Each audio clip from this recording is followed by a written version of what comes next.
you see the stylish? Welcome to the Young IPA podcast. I'm James. This is Pete. G'day. It is the 30th of June. This is episode 174. Big show coming up. So we're going to be talking the latest with JobSeeker. We're going to be talking about vaping. The US needs a new national anthem, which I'm looking forward to. And really exciting guests. And Peter, might get you to set this one up because this was Peter Gregory. This is a Peter Gregory find, and I had not heard of this person before you set up this interview, and this is a very good find by you.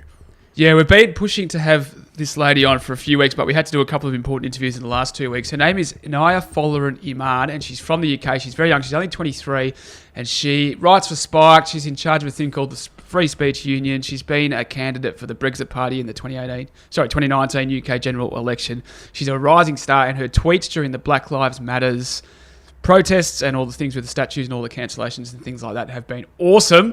And I really want to get her on. It was great to speak to her last night. And it's a really good chat. Don't want to spoil it too much, but stick around. Yeah, it's awesome.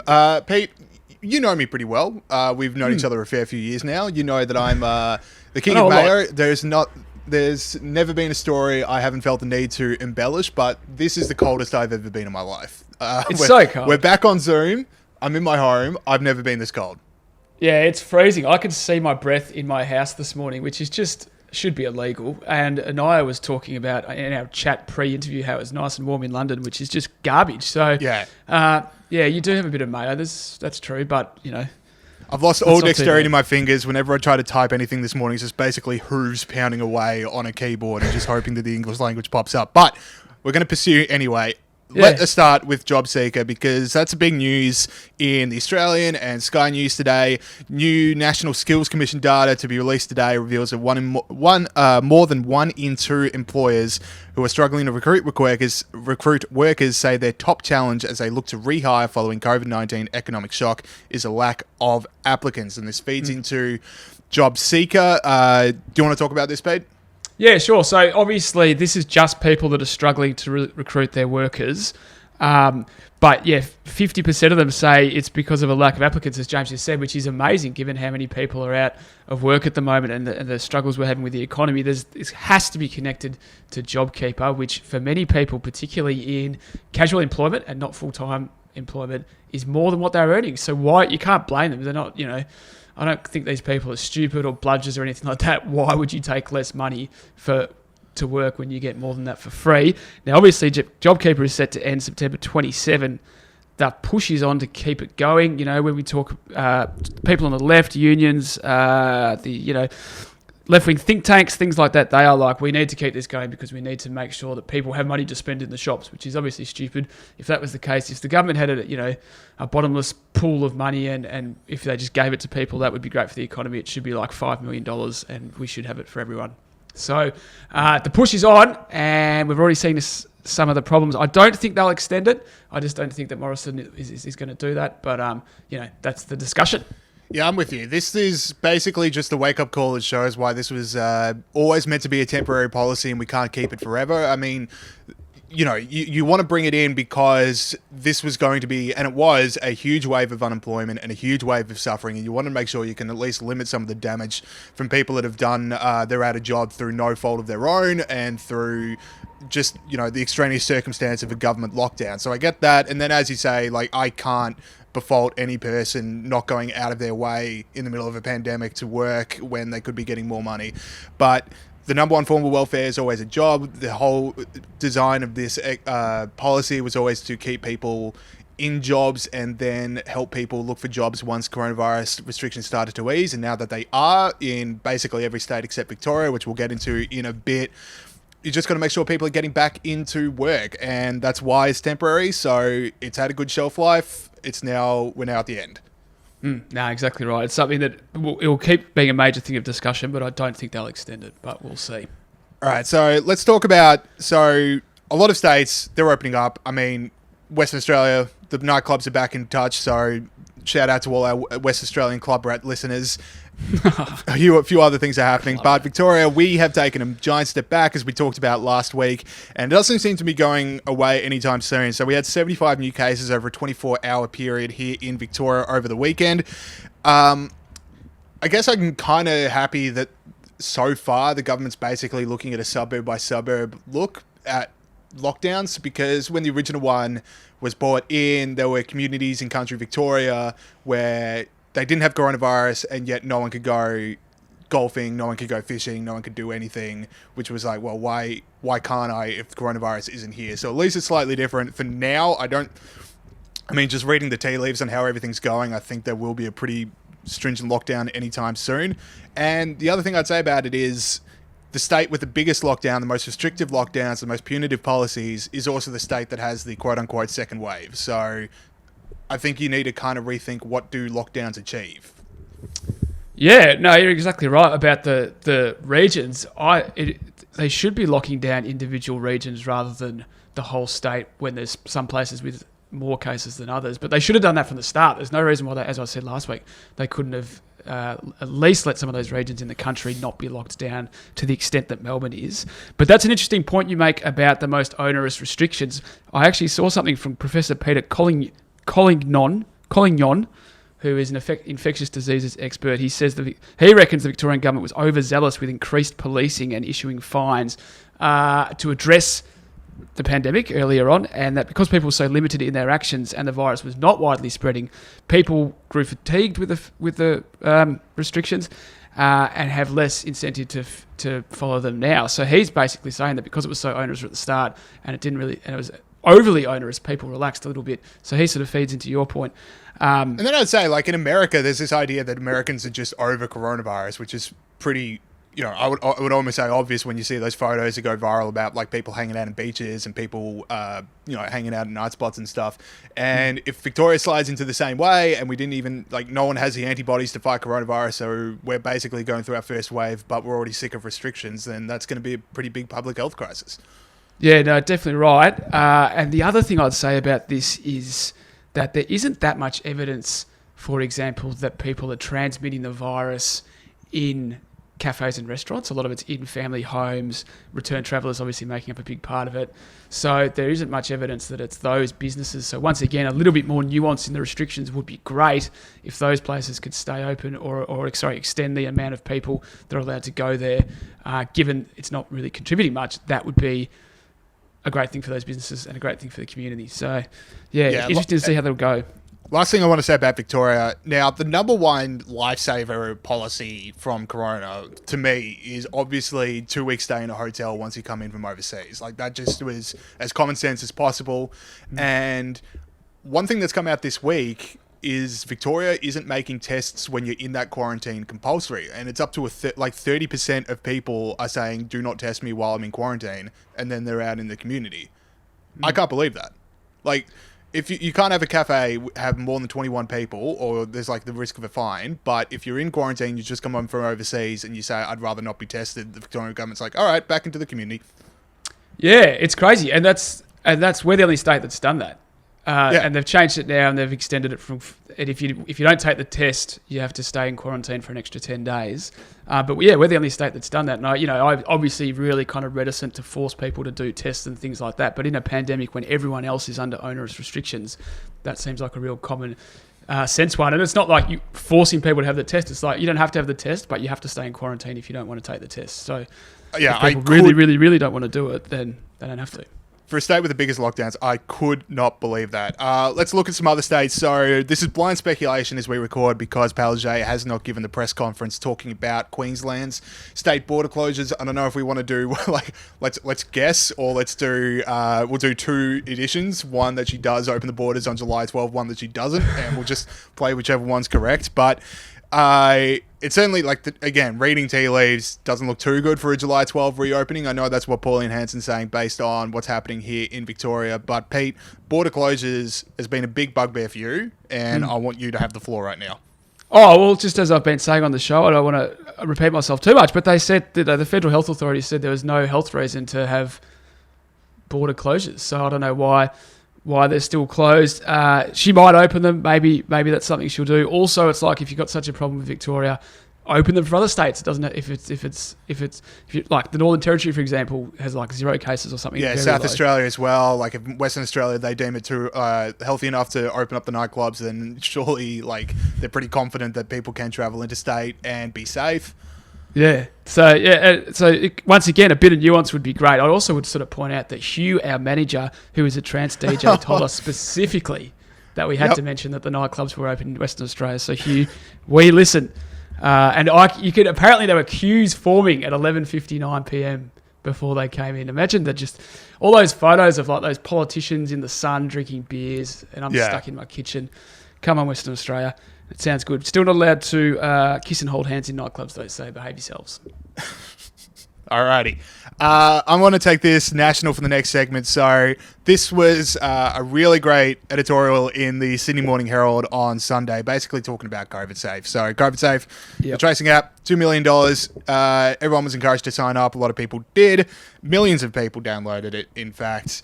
And Pete and I have said more than once that it was a bit of a honeypot. I mean, like, it was just sitting there for international hackers to hack into, and you think about like all the whether or not Australia is under cyber attack the last few weeks. Certainly do not want people hacking into that many people's personal data, which was just sitting there for the taking.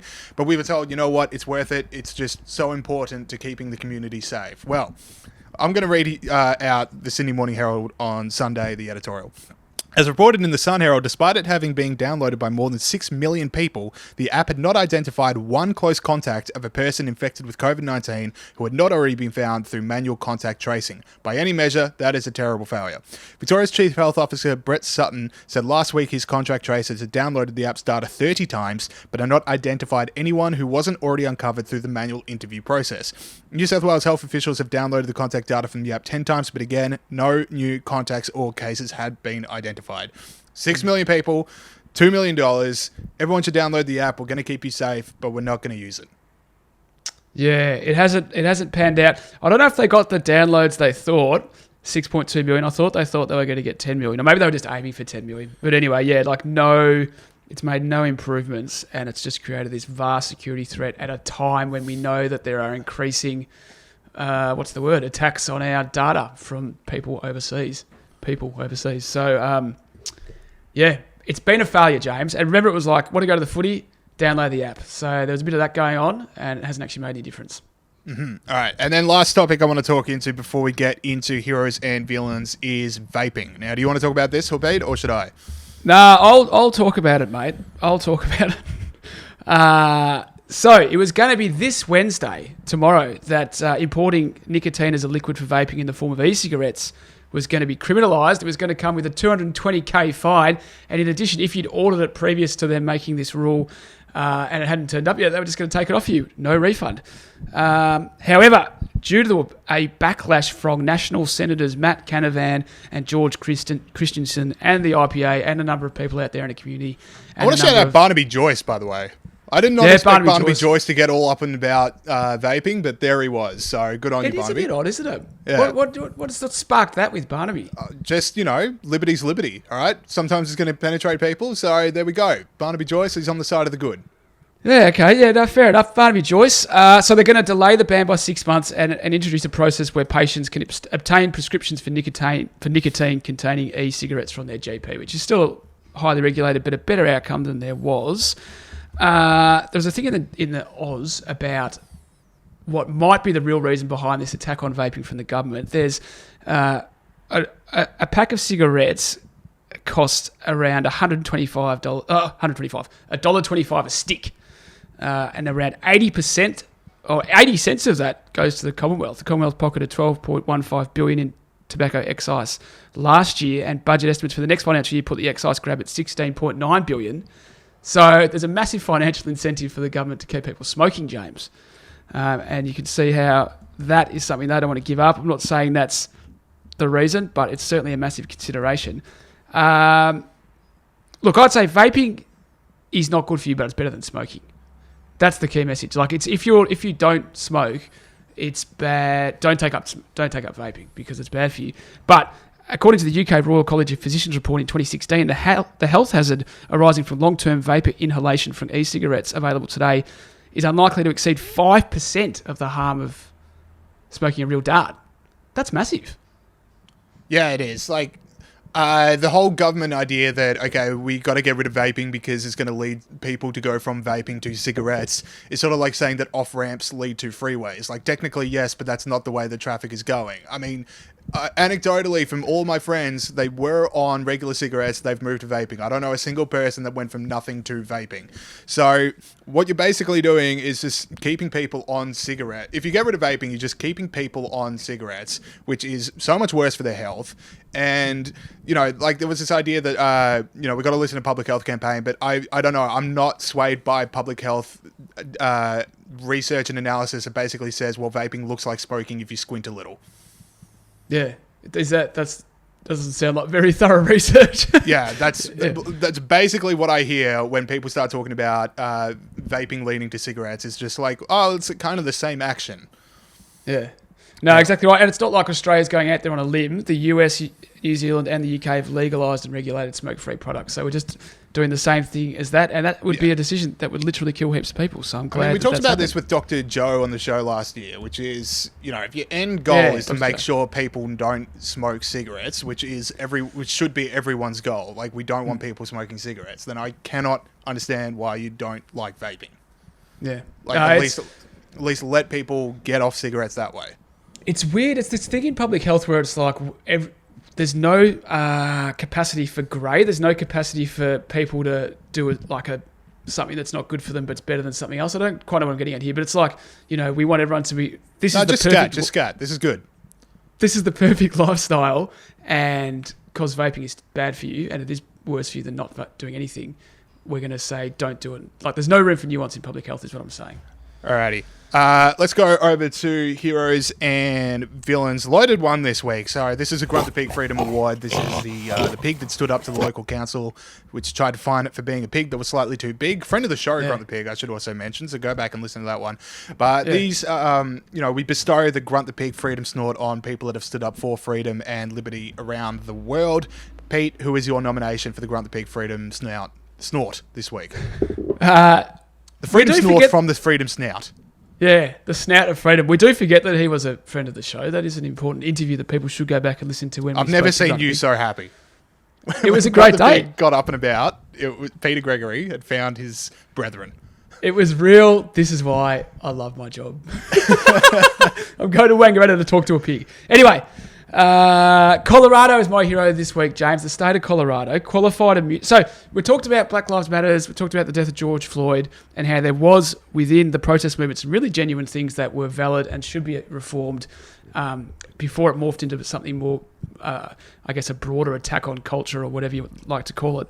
But before we got to that stage, there were some really important criminal justice issues on the table. One of those was qualified immunity, which was introduced in 1967 in the United States by the Supreme Court itself, James, which is an important point. This is an example of judicial activism gone wrong, as it generally does. Anyway, it grants governments officials, if you don't know what it is, it grants government officials performing discretionary functions immunity from civil suits unless the plaintiff shows that the official violated clearly established statutory or constitutional rights of which a reasonable person would have known. Now, what that means is it was meant to shield police officers from, frivolous cases, because, you know, police officers are always involved in what would you call it, sort of risky situations. However, it's been used since 2005 to protect police officers from using excessive force and many times lethal force. And if you go on the internet and Google qualified immunity and look at some of the cases, they are just horrendous, some of the things that have happened to people in the United States.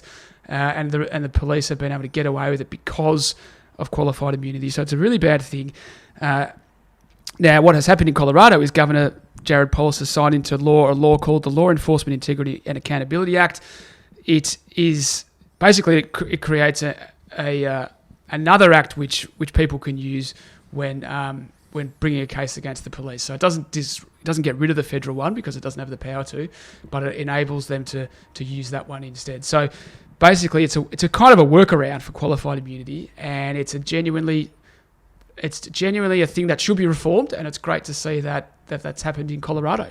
Very good stuff. My hero this week, I don't think we have a name for this guy, but basically it's footage that comes from a protest about a statue of Abraham Lincoln in reference to him freeing the slaves. I think it's called the Emancipation Statue, but it's changed its name. But anyway, so it's a statue of Abraham Lincoln. He's holding the Emancipation Declaration in one hand, and there is a freed slave on his right, on his left. Now, I'll be honest, when I saw the statue, I'm like, okay, that's not my favorite representation of a black man I've ever seen in my life, but it's an important statue, and people wanted to protest it, and so out came tour guides from Washington D.C. The men in this video that I'm about to play, they're black tour guides. They're in Washington D.C. and they do not want the statue torn down. And one lady from the statue really gets up and about, trying to get them out of the way. So I'm going to play the footage now. So why are we fighting? Who paid for it? Why are we fighting? You look just like me. You could be your girl. You're Why are you fighting Excuse me? me. You are fighting. You two are fighting because divide and conquer. Divide and conquer has Why people. are you fighting me? I'm not fighting you. I'm actually here on your side. No, here's the thing. Look, here's the Step problem. out the way. I'm a man. Okay, first off, I'm a drama kid. I've said that on the show before. Respect the hustle of turning up to defend a statue dressed as Frederick Douglass and what appears to be committing to character. Okay, because when the second guy comes in and he says, because divide and conquer, like that's a Frederick Douglass quote about how people try to tear other people apart to get their own ways, which is what he's saying is happening right now. So commitment to character and dress is fantastic. Now, one of the many the reason he's a hero is basically one of the many reasons I do not go to protests is because they absolutely bring out the worst in people, and that scares me, and I don't want to be around when those things go down. I mean, I would definitely hope that if you showed that woman that clip back, she would go, okay, that's not really how I should have handled the situation. So just credit to those two gentlemen for being confronted with the worst type of screaming and bad faith arguments, and so many people around that outnumber them, and just keeping a cool head and saying we're not fighting. And I want to praise him for that. Now, I went down an internet wormhole because he started to say who paid for the statue, and I was like, all right, who did pay for the statue? So I went down the internet wormhole. Apologies to Scott Hargraves, who was still waiting for an article from the IPA review for me, but it's coming today. And the statue itself was paid for by freed slaves. And then I read Frederick Douglass's speech at the opening of the statue, which, by the way, was an absolute roast of Abraham Lincoln. He said Lincoln didn't care about the slaves. He would have just kept slavery if it meant saving the Union, which is all true. He said that American people were Lincoln's children, but that black people were Lincoln's adopted children. But then at the end of his speech, he says, but Lincoln is a man that freed the slaves, and so he gets a statue, which is just what we're saying. Statues do not have to glorify every action that a person did, but they are important cornerstones in our cultural history, and people need to learn both the good and the bad, and statues are a way of reminding everyone about that. So statues start conversations, and everyone has to keep them going. So to those gentlemen, that's my freedom snort of the week. Very good. Frederick Douglass, of course, an escaped slave who became an abolitionist. Very famous. Check him out. He's written some books that are fantastic. And this is the point Inaya made in our interview. She said, it's going to take grassroots efforts. And this is, we talk about someone actually having the courage to go and defend a statue in this climate is really brave. And it's little efforts like that add up over time. So, yeah, great hero, mate. Let's do villains. So this is called the Extinction Rebellion Fake Nudie Run Award, because Extinction Rebellion said they were trying to save the world and they were doing a nudie run, and it was not. They weren't nude. And that struck me as villainous. Here's the tape. As Extinction Rebellion protests enter their 6th day. James, who is your Extinction Rebellion Fake Nudie Run Award winner this week? Pete, I'm going to read out a sentence to you, and and then I just want you to figure out whether or not you'd be happy with that codified in state law, I guess. So, this state shall not discriminate against or grant preferential treatment to any individual or group on the basis of race, sex, colour, ethnicity, or national origin in the operation of public employment, public education, or public contracting. Good or bad? Good sentence. Good sentence. Now, California has struck that from the legislator on Wednesday last week. It's out. Uh-oh. That sentence is gone. So it's not over because the people need to vote on it. But the idea that 30 to 10 elected representatives of a state as diverse and as progressive as California can just go, you know what, we do not need equality before the law anymore, chills me to my core. Is that how far we've come from what was a civil rights argument 50 years ago? Yeah, well, we're interested to see how the vote turns out, but this is what we're talking about. This is, this difference between a colour, we talk about with Inaya, this difference between, a colourblind legal system and one that talks about people's race all the time and treats people differently according to their race. It's a real worry to see that actually come into the formal legal system. I mean, it is in other parts of the world as well, but in a place like the United States, it's even worse. So, yeah, good one, mate. All right, my villain, quick one. Northumbria Police in the UK. Tweet from them, June 25, will be in attendance to facilitate a planned Black Lives Matter vigil at Keele Square in Sunderland tonight. Next part of the tweet. A Section 14 order is in place forbidding any other public assembly, including counter-protest, to ensure the public safety. Anyone with concerns should ring 101. So the police just blatantly picking and choosing who's allowed to protest. If you're supporting one political cause, you can protest. If you're supporting a different political cause, you can't. It's a real worry that no one at the police realises that is not their role at all. So, or that they do realise and they just go, you know what, I don't want to cause a stir, which is either you enforce a law or it's not a law. Yeah, I don't know. Do you reckon it's that? Do you reckon it's they just think it's really good, or I don't know? I mean, maybe they do. That speaks to basic end of society stuff if 100% of the police don't realise what's going on. But I just think the people that are making decisions and then the people that are running the social media accounts have been hijacked, and that is losing faith in institutions level worth stuff right there, which is bad. Like they're risk averse and they don't want to cause trouble, but at the end of the day, they are the police. Yes. All right, that's it for me, mate. Okay, let us go to the interview now. All right, g'day everyone. We are here with Inaya Folarin Iman. We've been trying to get this lady on the podcast for a while. This is going to be a fantastic interview. Inaya is a director of the Free Speech Union, columnist for Spiked, which, as we know, has the great Brendan O'Neill as the editor, and a candidate for the Brexit Party in the 2019 UK general election. She's been absolutely on fire on Twitter and in the media as the Black Lives protests have taken hold across the world, discussing freedom of speech, liberty, and human potential. That's Inaya, not the Black Lives Matters protests. Now, first off, Inaya, thank you very much for being on the show. At the ripe old age of 24, do you have any tips for James and I on becoming a successful person?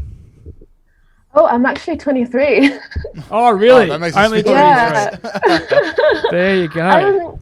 I think that I would just genuinely say, I guess, make sure that you kind of massively know your stuff.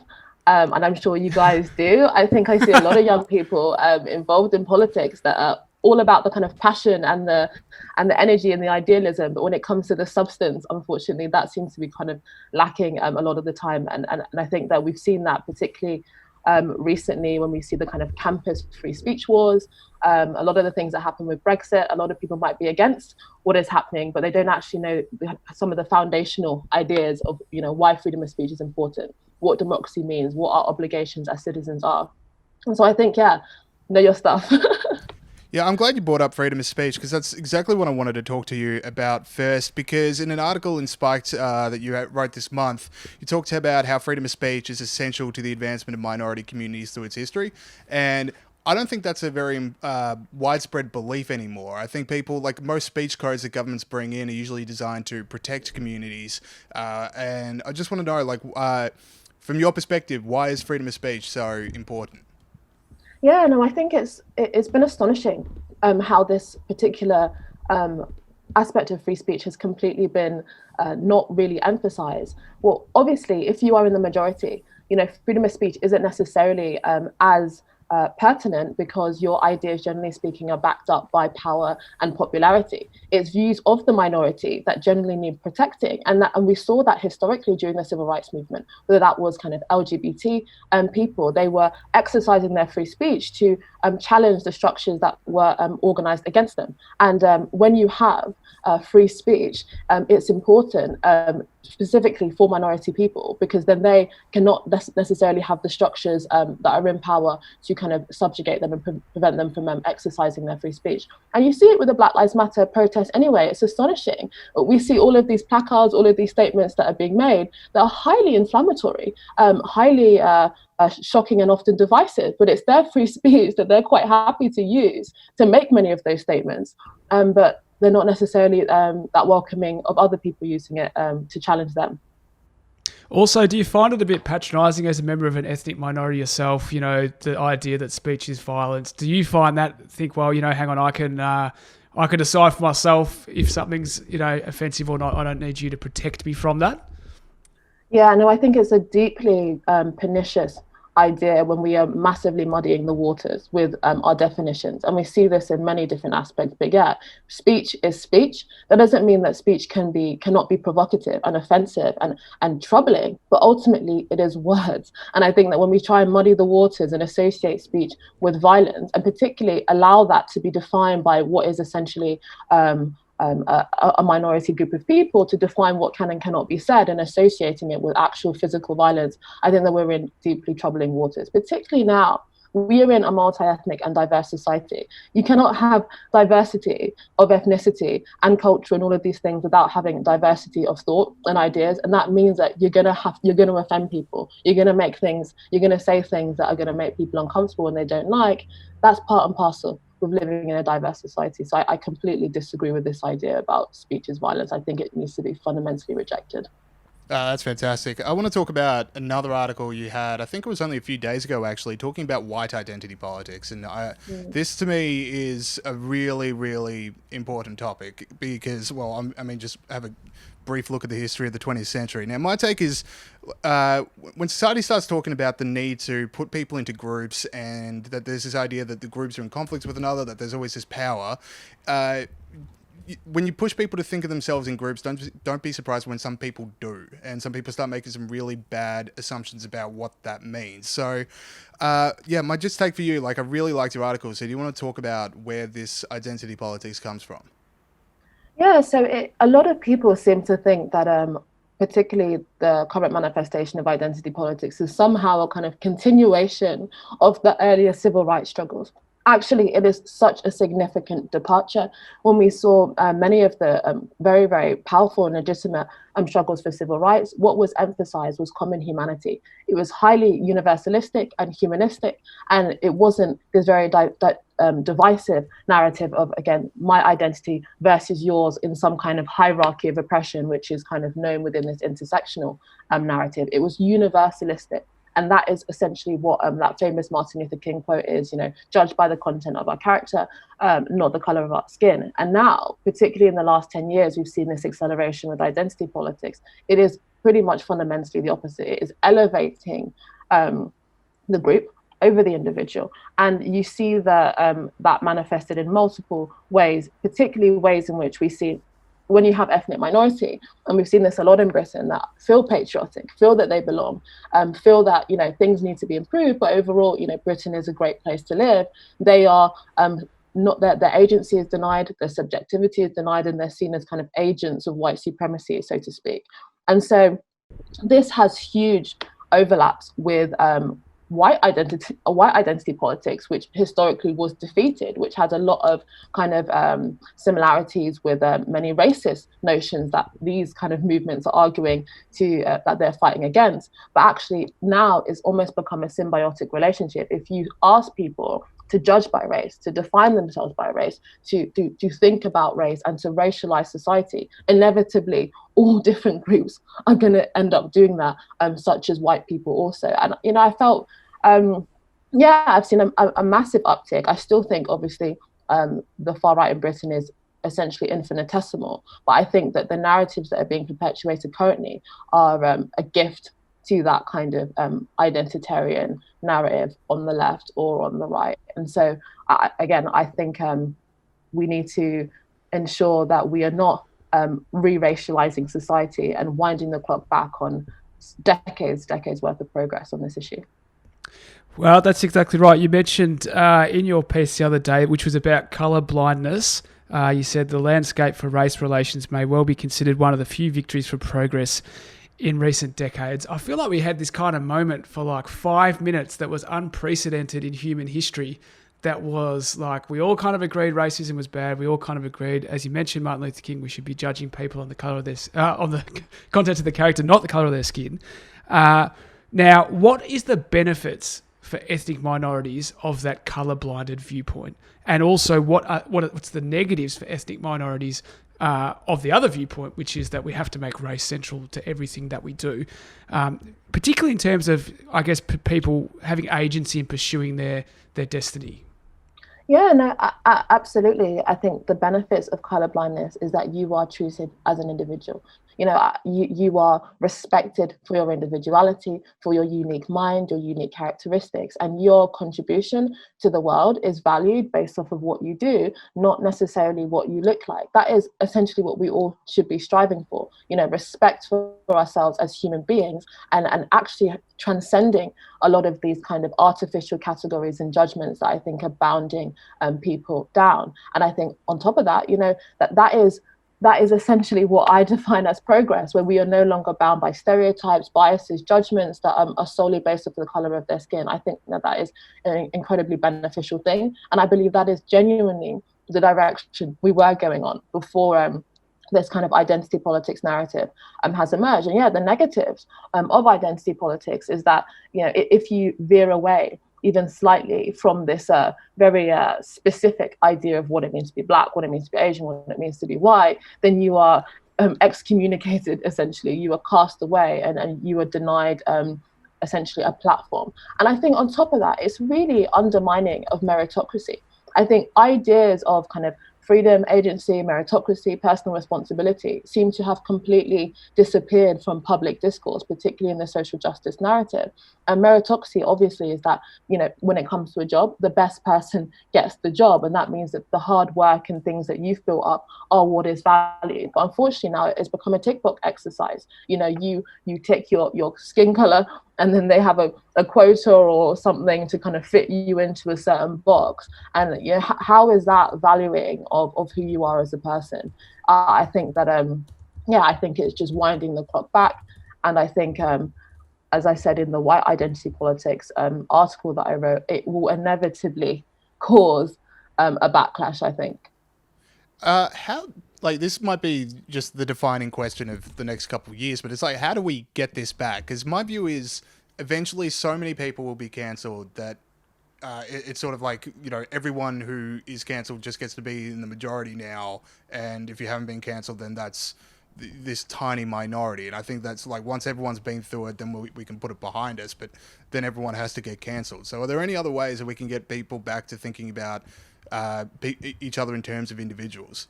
You know, it's such a sad state of affairs we're in, and I think that a lot of people have been talking about this for like more than a decade, and they haven't been listened to. You know, in the beginning, people thought it was this fringe group of like, you know, student zealots, and that it was kind of dismissed. And now, obviously, many of those students have graduated, taken powerful positions in institutions, and transformed them. And so, you know, what I've seen in the UK, at least, and you know, I think it is in other Western countries as well.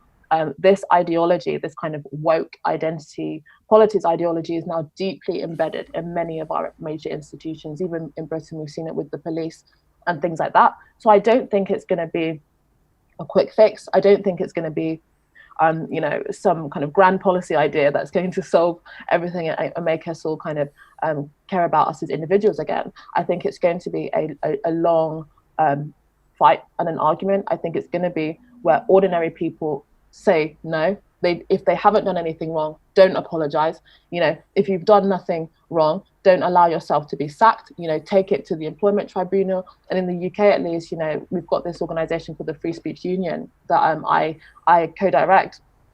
It only started a few months ago, we're now taking on so many cases of people being censored, silenced. And it's things like this where more organizations, more campaigns, more people stand up and essentially have to, you know, take the reins of defending what we value within society. I think that's the only way really this is going to end, because it doesn't seem like it's a highly ideological movement. So even when society is collapsing, I think they will continue to go ahead with this ideology. I think a key one, I talk about this all, like regular listeners to the podcast will be, Peter always says this, it's got to be the universities. Like, millions of people just leave every year knowing for a fact that Western society is like fundamentally racist, and knowing for a fact that the best way to solve problems is to get the government to do it for us. Have you got any insights on how we could maybe I guess, change the university so at least different views are heard. So at least there's not necessarily all one way or all the other way, but just a broad range of views for students to encounter. Yeah, I mean, again, so many things that are quite foundational to the society, which I believe is an incredible achievement, the one that we've been able to build, are being massively undermined. Going to university is meant to be, obviously, to challenge your ideas, to refine it, to be put in uncomfortable, even to some extent ideologically dangerous situations. And we have the exact opposite with safe spaces and all of these types of speech codes. I worry about universities. I don't know if it can be saved. I hope so. In the UK, even the most, the grandest universities are struggling with this particular issue. I mean, I think Oxford, Jordan Peterson had his fellowship rescinded and all of these types of things. It's not going to be easy. I think that what needs to be done is to empower students who are skeptical. So right now, in the UK, there is this whole Rhodes Must Fall protest to try and get this statue of a former colonialist removed. And I had so many emails from actual Oxford students who disagreed, but they were too scared to stand up. And actually, due to the protest, the Oxford administrators decided they were going to remove the statue. And so I thought that was terrible for those students who don't support it, but don't feel confident to stand up. And so I think what is needed is, again, more organizations and other bodies that can provide resources, information, even support and advice to students who actually are willing to perhaps stand up and start taking this on. In the UK, again, there's an amazing student society called the Bristol Free Speech Society, which was started by a student, and it's now kind of really made such an impact on campus. So I think it's got to be empowering students who are skeptical and giving them the information, knowledge and resources to be able to take the fight on at their university. It's got to be, I think, definitely from the ground up. Yeah, I mean, we've got a lot of university students that listen to this podcast, and so this is just when we talk to you directly and go, what, make sure you're speaking up in tutorials. You don't want to end up like seeing your statue go that you like just because people were too scared to say anything else. On the Rhodes Must Fall statue campaign, what I never got was like, why it has to be destroyed. Why can't you have a plaque just saying like all the bad things that Rhodes did as well, to make sure that's respected, and then also just build other statues of other people that have been important to Oxford's community who you do want to highlight and make them even more prominent than the Rhodes statue. Yeah, quick point I wanted to just add on the last thing I said, regarding students. I think it's also they really need to remember that their legal right to free speech is protected. So I think a lot of them, often think that they won't be supported. But if you are being censored on campus, then your rights are actually being violated. So, and many students have actually used that to be able to push back on authorities. So they should know that absolutely they are supported socially, legally, morally, in all those different types of ways. But in regards to the Rhodes Must Fall, yeah, I completely agree. Unfortunately, as I said, it's a deeply ideological movement we're seeing, which are not very interested in more creative, imaginative, and substantive ways to bring to light the issues that they're talking about. It's very much about destruction. And, many people, Roger Scruton, a kind of late conservative philosopher, talked about the feeling of destruction is exhilarating, that the work of building is slow, arduous and long. And I think a lot of people, in this day and age prefer the former. And in reality, and I've written about this whole, everything that's happened so far, not a single life of an ethnic minority will be improved by anything that's been done, whether that's, the censorship, the statue toppling. How does this improve the material life of anyone? And I think a lot of people, it makes them feel good. It gives them this sense of power, but it doesn't actually do anything. And I think that if we want to bring to light some of the perhaps darker elements of the past, which is fine, but not ideologically, just because knowledge is a value worth pursuing, then yeah, I agree with you. We need much more nuanced ways of doing that than just destroying things.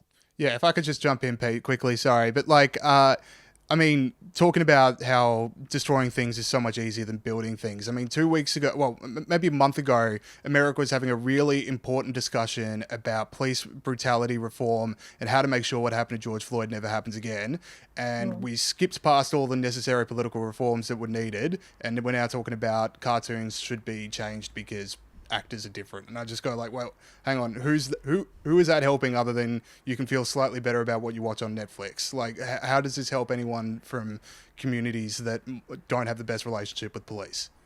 Yeah, I think it's this, on the first hand, it does unfortunately show the kind of intellectual vacuousness of a lot of the movements that we are seeing. It just does, because, you know, a lot of movements that have emerged, such as, for example, Brexit in the UK, you know, the aims were very specific, it was targeted, it was top down and also bottom up, and everybody knew exactly, you know, what was on the tin.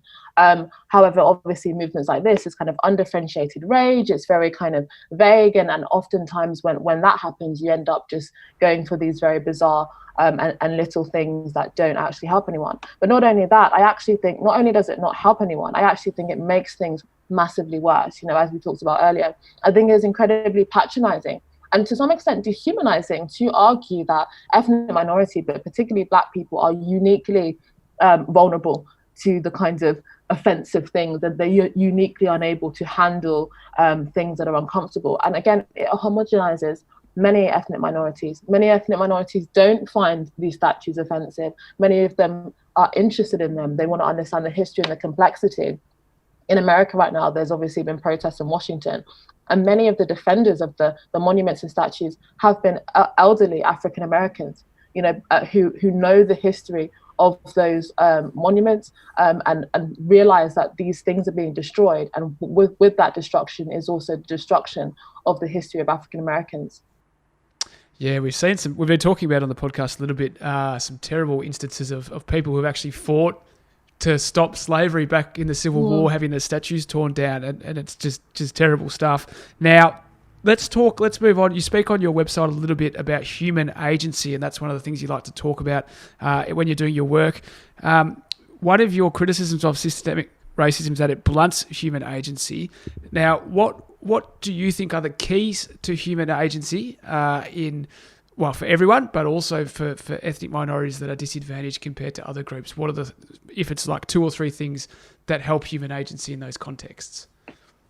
Yeah, so I guess many of these things will be relevant to all people, not just ethnic minority. But, you know, a lot of the time it sounds kind of cliche, but these are in some senses universal truths.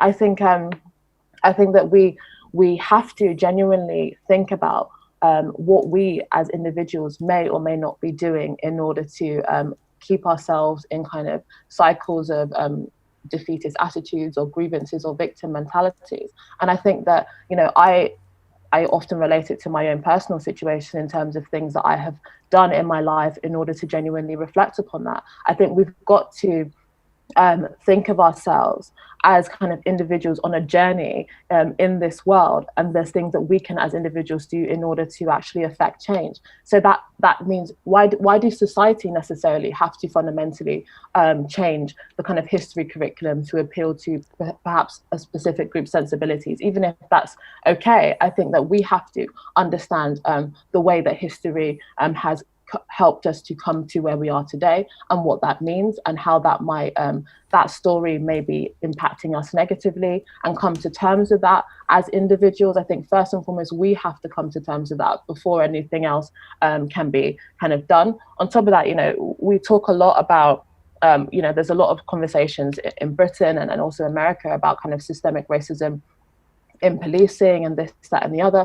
But, you know, people don't like to talk about it. But the reality is we've also got to talk about the disproportionate levels of crime that are often plaguing many ethnic minority communities. And I think that we also have to take responsibility for why many people, particularly from ethnic minority communities in the UK, Black communities, are being drawn to certain ideas, certain ways of living that may be detrimental. And so I think it's kind of that whole Jordan Peterson clean up your room type of thing. I think that I do genuinely think that is meaningful, and I fully believe it, because I think how can we talk about fundamentally restructuring and ordering society when there's things in our own life that are we can actually already do in order to improve or disadvantage our own situation. And when I find a lot of the ethnic minority people in America, in Britain, and other places that talk about this stuff, about kind of taking responsibility, they're finding that they got to their position, not necessarily because society, handed them things, gave them a leg up, because they did certain things in their life which took responsibility for what they needed to do to improve themselves. So yeah, as I said in the beginning, for young people, know your stuff, educate yourself, self-discipline, personal responsibility. These are universal truths, but they actually work. Speaking of personal journeys, Pete, when he was doing a bit of research, found an article from you saying in 2018 saying institutional racism still entrenches many aspects of Western society.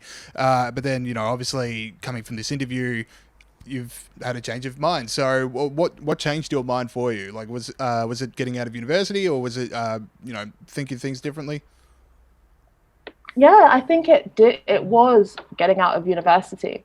And again, so there are particular ideologies and narratives that I think are massively perpetuated in university, and it comes from a very academic and ideological standpoint versus the evidence itself. And so for a long time, and this is one of the reasons why I feel I can speak about these things, because I've genuinely, at some point for a very brief period in my life, believed many of the narratives that were being told. But unlike the other people, unlike some other people, if I see evidence to the contrary, then I'm not bound by any of these ideologies. So if I see that actually maybe that's not fully the case, and I'm not going to just keep believing it, knowing that it's not fully true.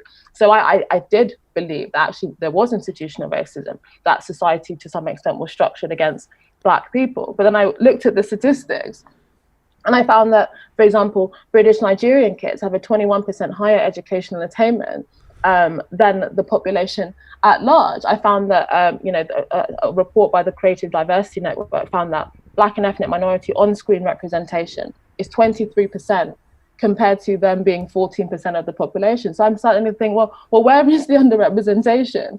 Where is the systemic racism? People talk about, even in Britain, they're talking a lot about deaths in police custody. According to the BBC's own statistics, white people were 25% more likely to die in police custody than Black people. So I realized that there's a lot of fact-free narratives that are being told based purely on ideology and not actually based on the material evidence. And so, yeah, I've genuinely changed my mind on it. And I think, as I said, because I came from that view, I can see clearly more why it's wrong, how it harms the people that it's claiming to protect, and actually how it actually has a very detrimental impact on social cohesions and social relations. So, Inaya, we know that you ran for election at last year in December. You're also director of the Free Speech Union and a columnist. What is next for you for the next few years, if you're willing to tell our listeners? Oh my God. Honestly, to be honest, so much has happened. I don't even think a year ago I could have predicted what would have happened now. Obviously, I'm very grateful and happy that I can contribute to this conversation and debate.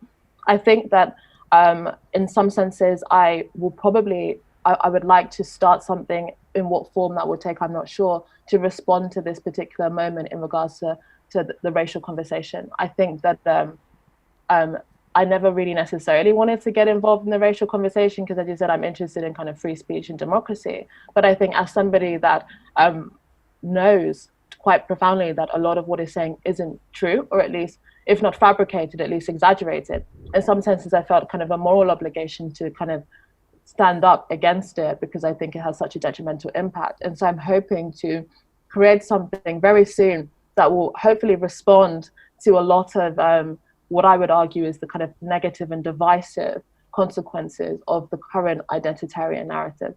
So that will probably be my focus, at least for the short term. Can't wait to see it. Inaya, thank you so much for your time.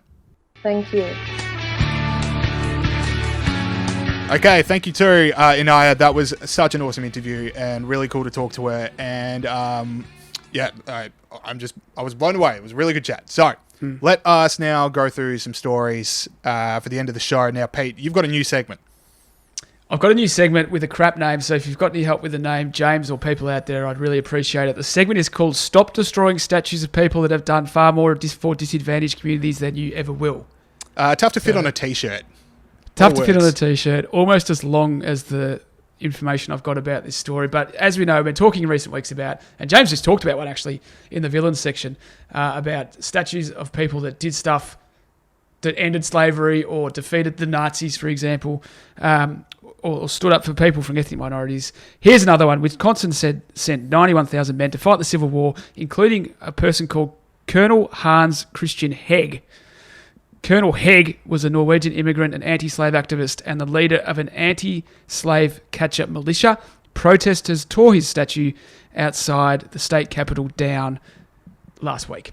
So Colonel Hegg risked his life to end slavery, and you've just torn his statue down. Please stop doing that. Yeah, but big clap. Big clap to everyone for standing up to racism by doing that. You really got him.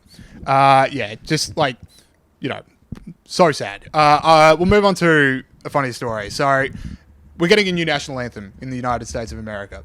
Yeah. A long time coming. I mean, 200 years was a good run, so we've moved on. So amid a national reckoning, this coming from the New York Post, amid a national reckoning over racial tropes in culture, historian Daniel E. Walker, author Kevin Powell, and others are calling to, quote, rethink the Star-Spangled Banner as a national anthem, because this is about the deep-seated legacy of slavery and white supremacy in America. So this coming from Walker, Daniel E. Walker, the historian Scott Key, who wrote Star-Spangled Banner. Scott Key was literally born into a wealthy slaveholding family in Maryland. He would then bring up his unsavory ties to other people such as Andrew Jackson, Robert Taney. Now, why not, argues author Kevin Powell, replace the tune with John Lennon's Imagine? So there we go. Come on! Star-Spangled Banner, you're gone. You are replaced with Imagine. I only hope it's sung by Gal Gadot. Pete, I'll start off with this. Okay. We want to talk about problematic songwriters, and we're bringing up Francis Scott Key. Just a brief Google of some of the stuff that John Lennon got up to. Maybe we don't want to be going down the Imagine path. That's exactly right. There's that Onion article about the guy who enjoys telling people that John Lennon engaged in domestic violence. Which is an article written about Peter Gregory. You love popping up with that little fun fact. It's true. Are we going to cancel the Beatles? Anyway, the thing about this song, James, is... Imagine? Now Imagine. There's another problematic aspect of it. It's got Brotherhood of Man. Completely overrated? Oh, yeah, that's probably... I love Imagine. Yeah, so Brotherhood of Man. On Imagine, I love Imagine as a song. I did go through the lyrics. I sort of loved it as a teenager, and I checked the lyrics this morning. There's a lot of nihilistic ideas in there that I don't fully support, but I just cancel them out of my mind and think about...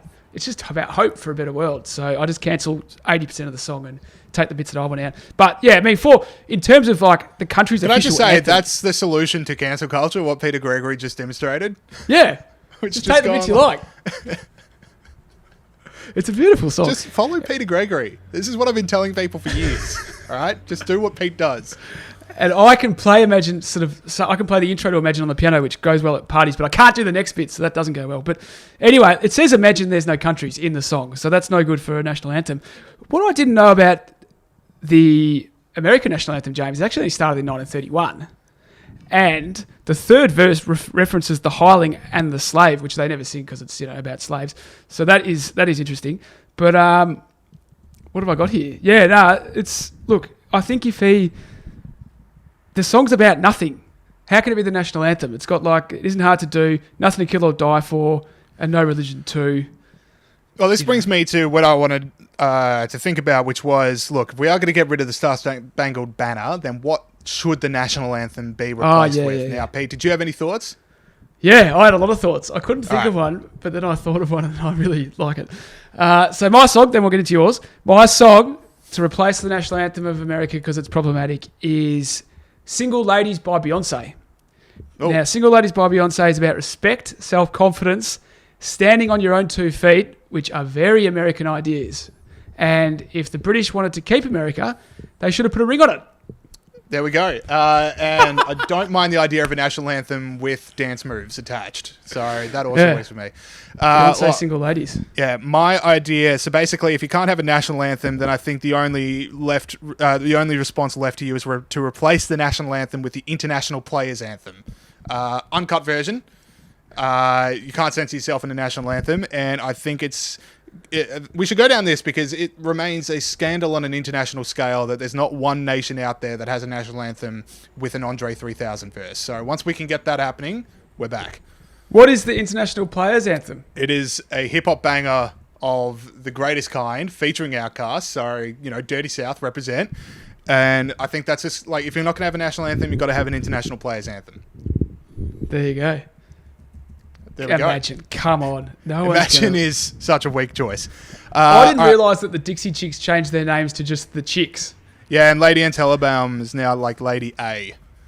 It's just like, jumping in, like pre-cancellation of yourself is just the latest way of, throwing yourself into the lions in hopes it'll eat you easiest. Like Tina Fey's got 4 episodes of 30 Rock pulled down. Simpsons are saying we're not going to have any cartoons voiced by someone who's not that color. You just, it's the self-cancellation which really gets me. But anyway, I want to move on to the last thing, which is this tweet that went viral from BBC Country File, which is a show on the BBC over in the UK. Now, if a tweet from BBC Country File goes viral, something's gone wrong. Here's the tweet. While Dwayne Fields found solace in the landscapes of the UK and beyond, many in black, Asian and minority ethnic groups see the countryside as being a white environment. That's their promo for the next episode of BBC Country File. The nature is racist. I would like to see the evidence for that claim. That's racist. That is racist. We need to start actually calling that out as racist. You're just inventing this separateness, this idea that black people don't like. Where's the evidence for that? Black people, I don't know, what do people in England do in the country? Oh, they go to a pub for lunch, or they go on a ramble. Black people don't like that. There's just. I would say, in defense, bird watching has got to be one of the widest pursuits in history. But there's probably.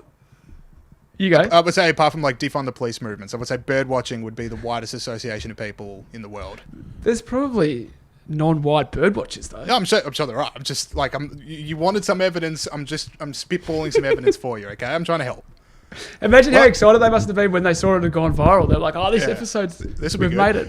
No, that's what I want to say. Poor Dwayne Fields, by the way, because they tagged him in the tweet, and he's just, he's just he's like a scout leader. He's got his own BBC show. I mean, he's living his dream right now. And then suddenly he looks onto Twitter, and it's like, oh, that episode we spent a lot of time filming is now basically just a race baiting tweet. All right, great. So no one's going to watch the show, and everyone's going to think that I'd made this, because he followed it up by saying anyone saying the countryside is open to everyone is absolutely right. The piece looked at a report which highlighted some barriers, and I wanted to investigate that. So he's like, look, I don't think it is. I'm just talking about it for the show. I've just been absolutely sold down the river by BBC Social. He's stitched up by the BBC Country File social media person. Yeah. So he would have just opened his mentions and gone, you're kidding me. This is not how I wanted to spend my day. All right, that is it for the show this week. Thank you to Inaya. Great chat. And we'll see you guys around. See ya.